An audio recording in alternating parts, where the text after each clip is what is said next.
Welcome back to the One Question Leadership Podcast. I'm Glenn Caruso, head football coach at the University of St. Thomas, and so happy you tuned in. You know, quite often we get so caught up in the daily grind of work or coaching or recruiting that we don't often take time to reflect. I would encourage everybody to take just a few minutes each day to try and see the bigger picture, to stop and realize that in the end, we're going to be judged on what we choose to believe, who we choose to love, and what we decide to leave behind in the hearts and minds of not just our players, not just our coworkers, but also our children. And remember, if we're doing it right, we're coaching for life.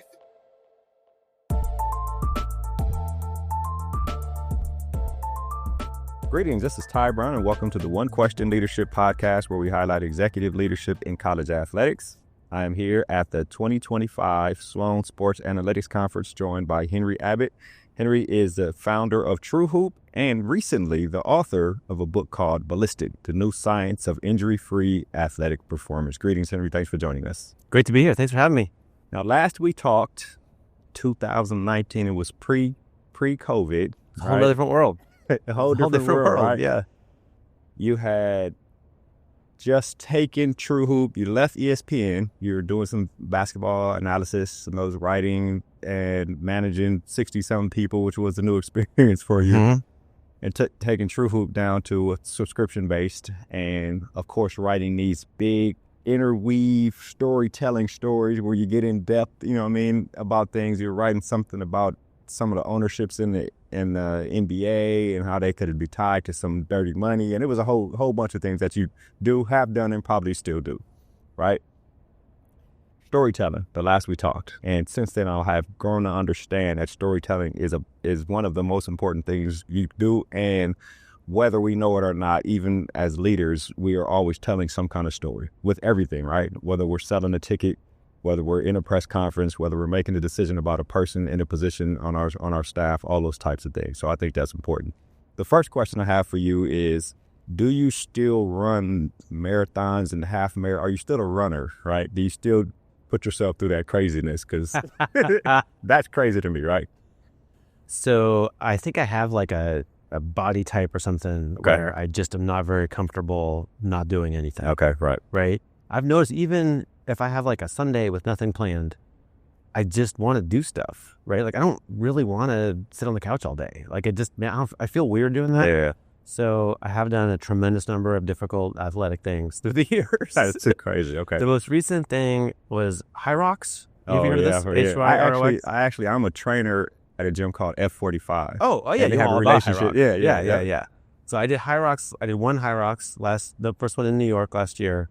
And I'm signed up for this year's, but I am up against it because I was born with hip dysplasia, and all of my exploits through the years had given me on an MRI like a pretty messed up back. So I'm able to do a lot of stuff. There's actually a bunch of this book, Ballistic, involves my little journey here.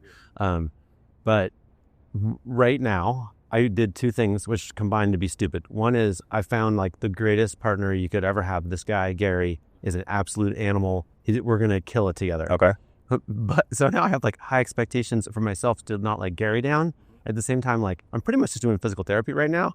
So I'm like, and it's end of May. So wish me luck. Oh man. So you're not training because you got to work on your body first. Currently, I'm working.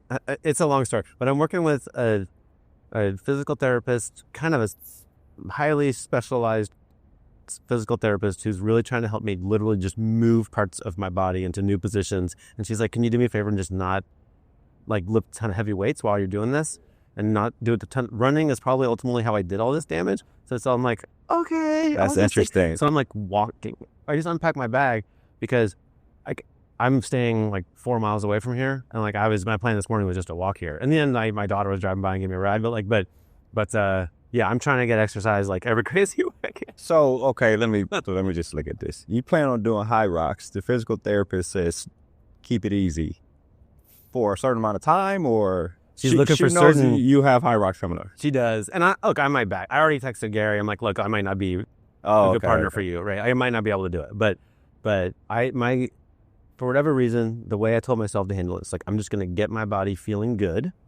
And then on that day, whenever that is, I'm going to look around and decide what my high rex plan is, right? Right now, I'm like, I've gotten much better, but I'm still not back in the gym. I'm still not like High Rock says, you're carrying like 2 55-pound kettlebells and you're lunging with 45 pounds on your back. Doing all kind of crazy, tossing balls up to all the things. Wall balls. Yeah.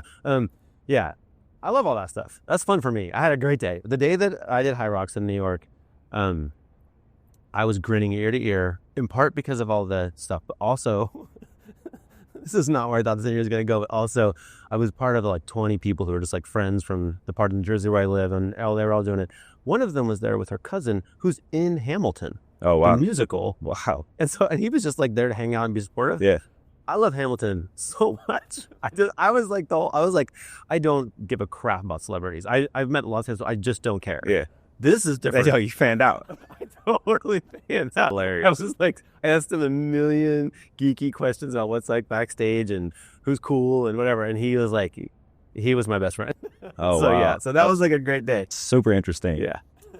We're going to talk about the book here in a second. I want to lean into storytelling a little bit. Oh, yeah. And, I try to highlight leadership in college athletics. And I think leadership is my mantra is that the role of a leader is to create and maintain an environment that people want to be a part of, right? Amen. 100% agree. Yeah. So doing something like that, you got to be able to tell the story of the culture that you have built as a leader, or that you're building, or that you're maintaining as a leader. So I wonder about storytelling. As most people understand storytelling in terms of writing stories about this or telling stories about this, but also as almost like a psychology of living, right? Tell me about your thought process on storytelling in those. I could talk for like the next 7 days in a row on this particular topic, but well, in college athletics, here's how I think about it, right? So the transfer portal is like the big story now, right? And the story in the minds of a lot of athletes, I know both my kids are in college right now, so I'm getting firsthand accounts of college athletes and how they think, right? A lot of them are like, well, the story to me of program A is I don't like it, so I'm in the transfer portal and maybe the story over there is better, right? Yeah, we'll see, right? Yeah. Or my story doesn't fit into program A concept. Yeah. And so, and NBA teams have a little bit of a similar thing, right? Where team players are contractually bound to the team. How many of them would stay if they weren't, right? If they had the college model, they could just leave. Like, would everybody leave your team? If so, I think you're not going to win anyway, right? So to me, like, I think that if you're on the other end of the spectrum, if you're running the recruiting visit and you've got these players in the transfer portal thinking about your program, right? What you're trying to do is tell a story that's authentic and stands up over time once everyone lives in their dorms and figures out how much money they're going to get, all this stuff, right?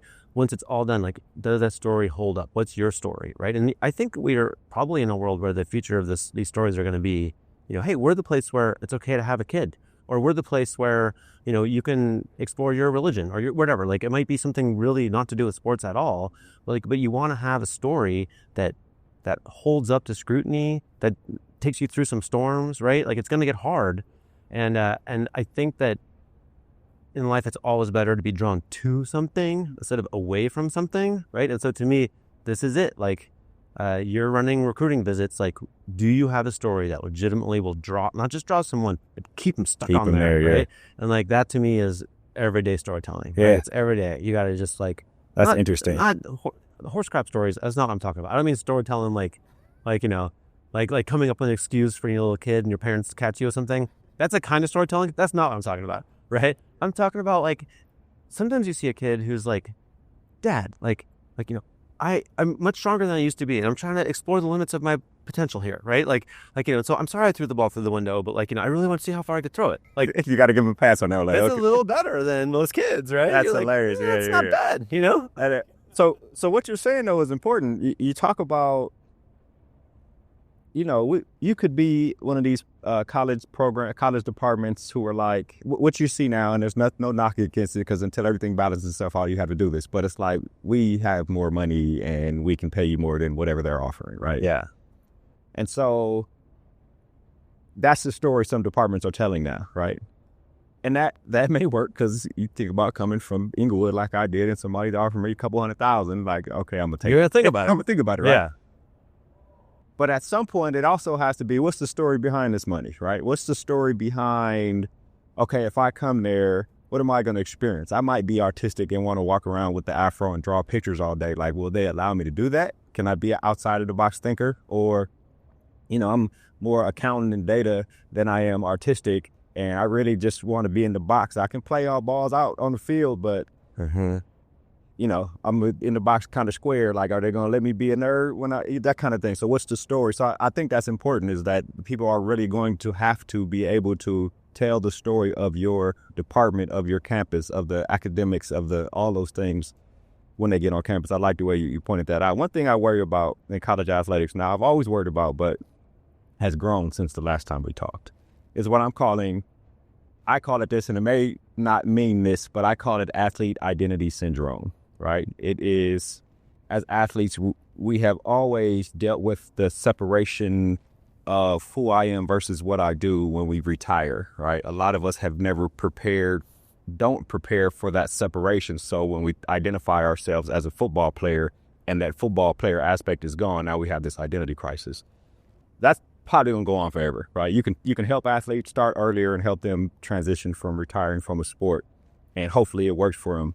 But now when you include an aspect of, I'm a football player who's getting paid so many thousands of dollars to be a football player, and I'm in college, and I get out of college and I'm not playing, it seems like that athlete identity syndrome, with quotes, will probably be exponentially worse because there's so much money involved to me, because now I'm not making money and I'm separating from it when I do separate from it. So like the earlier money sort of, it makes it more formative, your identity, is what you're saying. Exactly. Yeah. Like you're more entrenched into it because now you're getting paid for it. Whereas it was a scholarship before and I participated and I still had issues when I separated. Now, if I'm an athlete, I would scholarship for it, I participated, lights and glory, but I'm also getting a whole bunch of money to support my family. And as we know, most of the athletes, and I guess I'm primarily talking football and basketball here, but even other sports where are getting money, the professional may not happen. It's probably not going to happen. Usually doesn't. Yeah. Right. And so now you get out there and I'm not getting money. And I look at a job that's paying $75,000 or $50,000, and it's like, well, I don't want that. I was just getting paid $120,000. And so now the separation is even worse. And so I don't know. I wonder about, that's the concern I have in thinking about that. I had not thought about that. That's an interesting point. I mean, the big picture of what's happening, right, is like we were just in a lecture where that guy, Jerry Cardinal, was talking about basically like more money is going to athletes, right? Like, that's good. That's a good thing, yeah. It's going to be so messy, right? It's going to take 50 years to figure it out, right? This is one of 100 problems that we're going to, but I guess I feel like, they're smart people getting this money, and a lot of them will screw it up, but they won't all screw it up, and then we can learn from the ones that don't. They don't screw it up, and how to put a program in place to help people deal just with that. Time I've been covering sports, NBA players with their money have gotten way better. Yeah.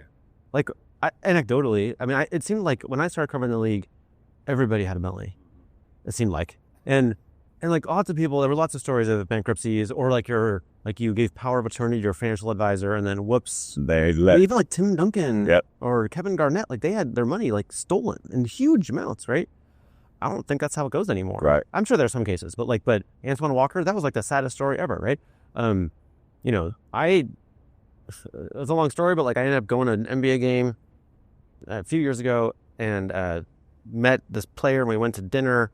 And like I've been in this scene of the loading dock where they park their cars, and it's usually sports cars and Mercedes. Yeah. We got in his Chevy, and it wasn't even like a new one. Mm-hmm. And I was like, just out of curiosity, like, why this? He's like, well, I have this contract with this much, and I bought this townhouse, and if I have this car, then I can live the rest of my life with my first contract. I'm like, that's crazy, love right? That. Different than the 80s and 90s, right? So different. It's a totally different thing, And I think that's pretty common now. So that what you're saying, especially NBA, is NBA, I think, had realized, okay, we're part of the problem here, right? We're paying these guys, and they play, and they blow all their money, and now they're desolate, right? Yeah. So I think the NBA has put in checks and balances, and that's what college athletics has to do. Now, there are programs and things, but those programs were built on a foundation that wasn't what it is today. So they'll like you're saying, they'll probably put things in place to where these athletes, student athletes, will figure out how to not blow everything so they can live for 20 years on the money they're making in college, which sounds crazy to say.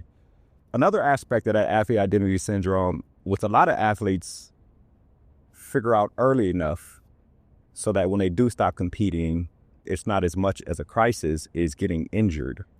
Oh, right? I see what you did there. They get injured, junior year or sophomore year, and then they have this crisis of who am I without playing, and that helps them transition when they do continue playing, when they finally retire from playing, into understanding, who they are, and not understand who they are, core values, foundational principles that make them who they are. What's interesting today is like a LeBron James, 22 years or something in the league. I think Kareem was in the league for like 19 years. Kobe was in, he's just playing longer, right? Tom Brady, right? I think that Tom Brady, you probably know better than I do. I think that Tom Brady, the whole thing was in the news was an identity crisis thing. I mean, yes, divorce, but I think it was like, you want me to separate from the sport, and I'm actually still good at it because I just won a Super Bowl. So now I got to leave. That probably was the hardest thing in the world to do. 40 years playing. He's the poster child of your athlete syndrome. Right, exactly.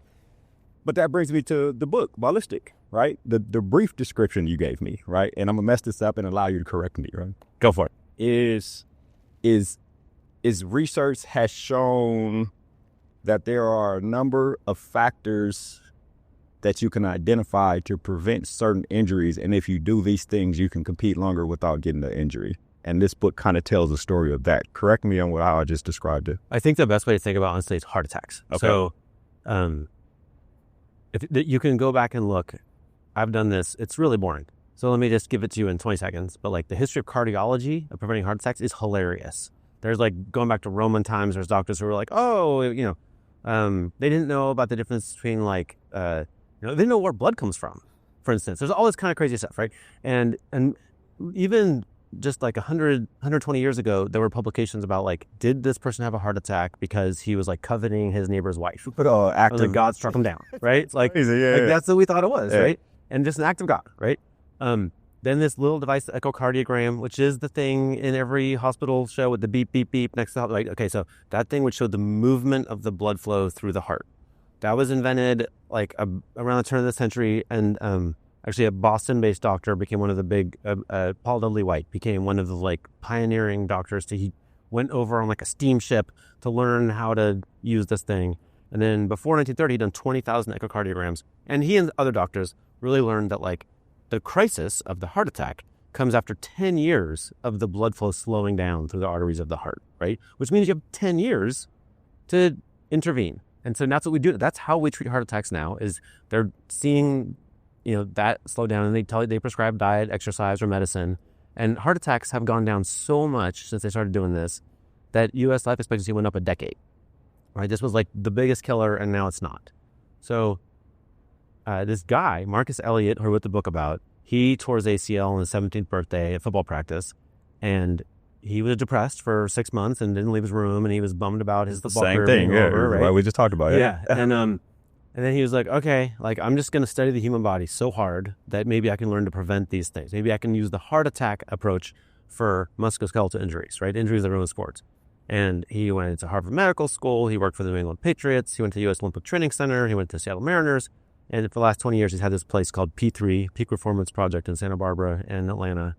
And after trying every different tool, he studied microbiology, he's delivered babies, he's worked in physiology. But like after all these different tools, they've really hit on like the magic insight comes from force plates in the floor, 22 markers arrayed around your body, little reflective things like you're going to be in a video game, infrared cameras in the ceiling. And then they'll have like Giannis or Luka do crazy hour of explosive movements in all directions. That makes like close to 1 million data points. And then they'll just do a very big data project of what are the lessons, like what, and this has been doing this with all that set up for 10 years, thousands of elite athletes, more than 70% of the current NBA has been assessed. And basically if someone tears their ACL like Kyrie did the other day, they're going to dig in and be like, okay, like Kyrie ended with an ACL tear. What did he start with? Well, how did he move, right? And over time, they kind of build these. When you have a little database, you don't know anything. But once you have a big database, you're like, wow, there's some really powerful signs here of like what an ACL tear looks like 5 years before it happens, just like a heart before a heart attack. And so that's what they're working on, and they have like a big bunch of findings that apply to all of us, right? There's just stuff that is upstream from injuries that's in the movement data that we just could never know from an MRI. Like I'll stop monologuing here for a second. I just had another cup of coffee. But Derrick Rose, terrible story, right? Like if you did an MRI of his knee the morning that he tore his ACL, it would look perfect, right? It's the movement that caused it, right? It's not his knee. The injury's not in his knee. And actually, all of the top causes of ACL tears are in the foot and the hip. The knee just catches hell in the middle, right? So that's what they're kind of opening this door, like a new way of seeing how we move, which, is super important to college athletes because they're in this formative stage of like, who am I as a person, right? And am I going to make it as a pro? Probably not, but maybe. And like injuries are just the off-ramp for all your dreams, right? They were for Marcus. And so this is like I feel like it's the biggest story in sports. I mean, just NBA right now has, I could do the math. It's probably something like 30% of all-stars are done for the season, right? Like crazy. This is a wild problem that just dominates sports and no one knows what to do about it except for this guy. So I guess the question is, as they analyze this data, would they be able to tell 2 years from now if Derrick Rose, was still playing? Would they be able to tell a Derrick Rose, don't move like this because your body is not built for you? I mean, tell me how you would apply that kind of situation. Yeah. So it's a new field. Okay. And there's going to be lots of different things coming out of it, right? We're in the early days still. Yeah. But the way that it works right now is they frequently have like a fresh, actually, so William Morris and Endeavor clients have an exclusive deal to do their pre-draft training there. So like Chet Holmgren, Jalen Williams, all these guys, while I was writing the book, they're all out there doing their 7 weeks of pre-draft training. And a lot of them come in with some pain, but some of them come in feeling amazing. And they'll say, hey, look, like when you land, you have 70% of your weight in your right leg. Oh, coming down. And 30% in your left. Like, let's work on that, right? Once you have that kind of imbalance, this is a very basic, easy to understand, but there are a bunch of other ones. Once you have that, like, the stress on that knee after a few years, it's sick. It's going to go, yeah. The forces involved are, here's another kind of core finding of this, right? So, like, I had to learn about physics to write this book. So, like, a pro boxer's punch is about 100 newtons of force. They have an NBA player standing on an 18-inch box and stepping off and landing with 11,000 newtons of force. Wow. Like, human bodies in free fall have all of the biggest forces in sports. Wow, okay. To completely sever a human spine takes a third of that 11,000 newtons, right? So we're counting on these contraptions of our legs to like work right. Yeah. So basically, and you go through the assessment, young Derrick Rose or whatever, they're basically saying like, hey, do you have good landing gear? Because your body's going to be, your torso is 80% of your weight. It's going to be free falling towards the earth, and you need a good contraption. Yeah. And like, do you have a good contraption? And like, it's we're well designed. We have like a better than most animals' ability to like land like a cat, right? But if you happen to land on the outside of your foot or on your toes, or if a big common problem, which I have personally, is you don't accept a lot of the force of landing into your glutes and your hips. You don't bend your hips back as you land. All of these things are like problematic, big, dramatically increasing your risk factors. So I think, step one, if you were talking to Marcus Elliott, the book is about, he would have a lot more nuance for you. But like, to me, the big cut is like, just like don't drive drunk, put your seatbelt on. Like, these are the big safety things in driving. Like, in operating your athletic body, the big things are going to be like, get your landing gear straight, right? Like, so they'll tell people this. Yeah, they'll be like, your hips are too immobile, your hips aren't stable enough. There's little pointers to work on for everybody, right? Okay, so you're preventing the wear and tear. Yeah. Right. I mean, you can't. And the crisis. And the crisis, right? Yeah. Which is interesting because most of the crises are caused by the wear and tear, and then you move one way. I think was what you're saying. And you move a certain way, and all those years of wear and tear come to a head. Yeah. Bam, crisis. Super interesting. I wonder about, and of course I haven't read the book, right? So I wonder, does the book give me insight on ways to move, to land, to train so that I can prevent the wear and tear, thus hopefully preventing the crisis? Is that what this tells me, or Yeah. So they're very, very focused on like making the best athletes in the world better, more robust, which means a very personalized thing, right? So I was there kind of as an advocate for you and me. It's like, well, what do you guys learn that applies to the rest of us, right? We don't all have however many thousands of dollars That's the question, to come here, right? Yeah, exactly. And I think I was at times annoying with that repeated, they call us normies, right? They're like, sounds like on college campus, right? Yeah. We're normies, right? But I got a ton. There's a ton. There are 26 illustrations in here. I had to get an illustrator because I learned so much that like they're describing the move we have to do. Right? Yeah. But just for your listeners, like I'll tell you like a basic kind of category of thought that I think could make you different, like and better with your body moving forward. So, hips are the most important joint in the body, and like in terms of like second most mobile joint, biggest forces of the body, right? So if your hips are wrong, your injury risk is high. And almost every single person they've ever assessed at P3, this includes their facility for pro athletes, which is thousands of pro athletes, and they have another facility for normies. Mm-hmm. Almost all the people they've ever assessed comes away with like, here's you need to work on your hips. Okay. Those recommendations fall into two categories. You either need to make your hips more mobile or more stable. Okay. You need both. If you want to play in an NBA or if you want to age gracefully, right? You need both those things. What we tend to do is people with mobile hips go to yoga class. And they're good at yoga, right? And they feel good about it. And then they need hip replacements or they have hip pain because their hips aren't stable enough, right? Whereas I'm one of these people with not very mobile hips and I go lift weights, right? And I need to go to yoga because my hips aren't mobile enough, right? Yeah. So their little joke is everybody should switch. Right. If you love yoga, you should probably lift weights. And if you love lifting weights, you should probably go to yoga. Okay, right? I got it. So you gotta know, like sitting here right now, I know which category I'm in. I'm guessing you probably know which category you're in. I know. I've always felt like my hips are stiff, but I've never been analyzed enough to actually know that's you're probably right? Okay, so you can do it at home. They have a little test they told me after I annoyed them with enough questions. Like if you get in a side plank position, you know what I'm talking about? Okay, and then if you can lift your upper leg, lift your arm so your body's a big X, all 10 toes pointing forward. If you can like lock out that position to hold it, then their report is you're probably hips are stable enough. Okay. And then there's a move called a standing figure 4. You can look it up if you don't know it. So basically you're going to like put your, let's say, right yoga ankle move, sit down in a chair. Knee. So you're standing up and then just sit down on one leg. It's a little bit of a balance thing, but if you can get your butt like back, keep your chest up, really sit down with your ankle across your knee, then your hips are mobile enough, right? So you're going to fail one of those. Yeah, right. Right? Mine would be the second one. Yeah, me too. I'm going to be leaning forward. Yeah. People are going to, if you go to do it at P3, they're going to make it a little funny.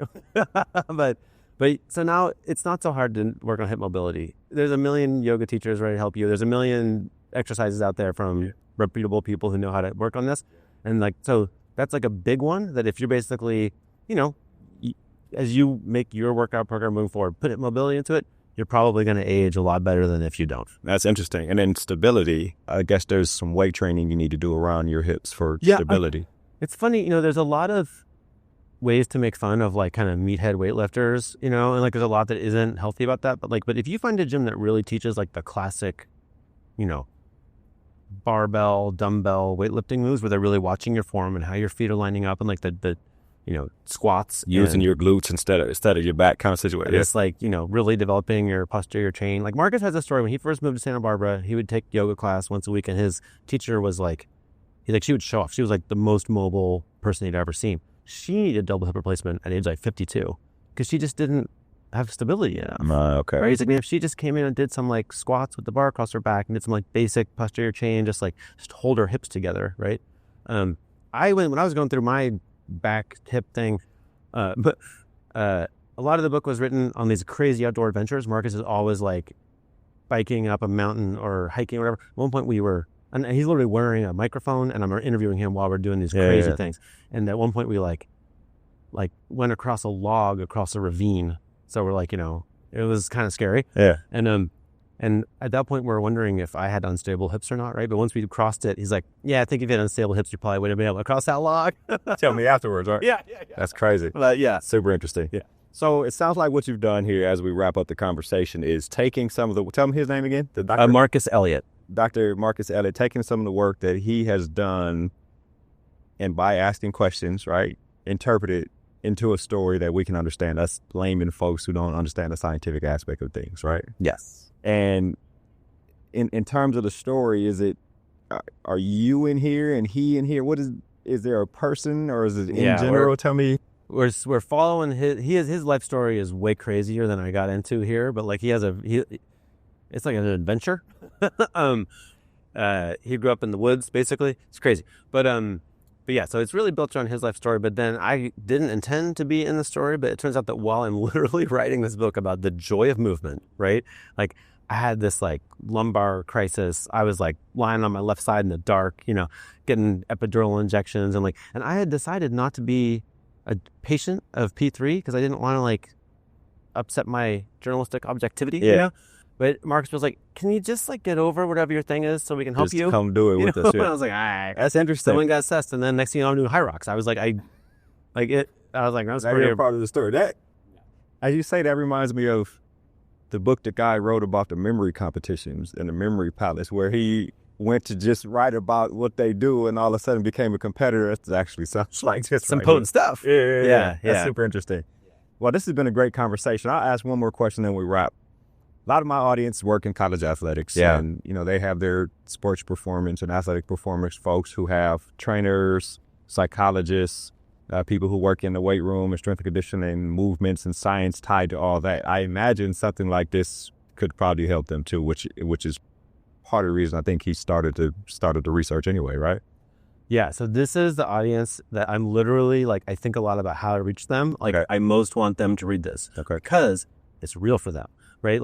I think that the worry with any miracle cure medical book is some quack is made up a bunch of corny evidence to sell a product. Yeah. Right? For starters, P3 doesn't have a product. The only thing you can't go there, right? If they only accept professional athletes, right? And they don't have they literally don't have the only thing they can sell you is making you better. Yeah. Right? And so if they had some juice or whatever, it'd be a different story. But they're not selling you anything. Right. They don't even have equipment, nothing. Right. Mm-hmm. But more to the point, I'm aware that most new health products don't work. And the people who feel a bunch of that listen to this podcast. Right? Yeah, right. It's we got this new spray or this new kinesiology tape or whatever, right? There's all these things, right?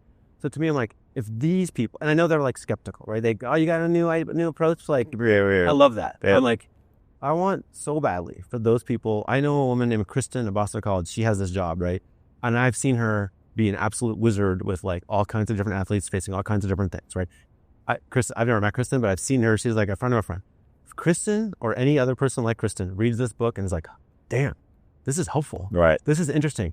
Now we're getting somewhere. Now you're right? Somewhere, that's a difficult hurdle to cross. It's hard to crack that. I want to cross. I thought about them right now. I was writing this book, and I'm I want this to be useful to them. And then because they're thought leaders, and it leads out to the people we're most worried about with athletes, right? That's where he has to get to really get to the athletes, right? So yeah, I hope that they hear this right now and think probably not. I'm probably not going to change my practices based on this interview with Henry Abbott, but I'm just I would read the book and then let's talk, right? If I screwed something up, maybe I did. I don't know. I tried not to, but I really think that in general, the thing that I would bet the farm on is that just like in heart disease, we're going to move away from an MRI being the predominant input tool for making these health decisions and switch to movement data.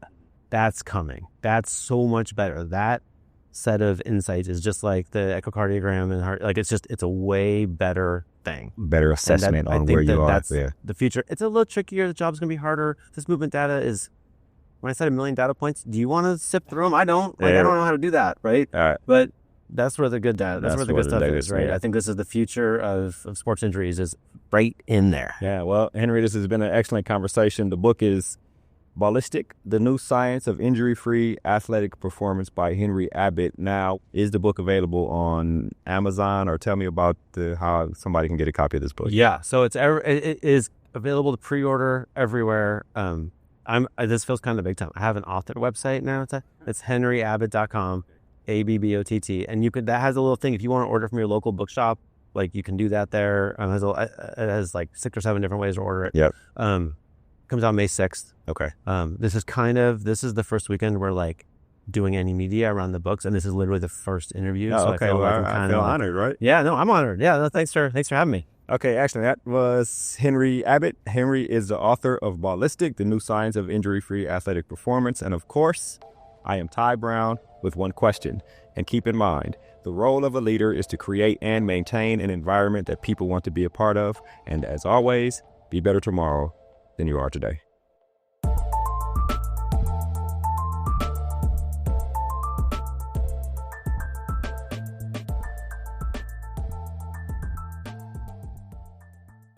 This episode of the One Question Leadership Podcast is produced by Spades Media Group, solving problems using creative leadership.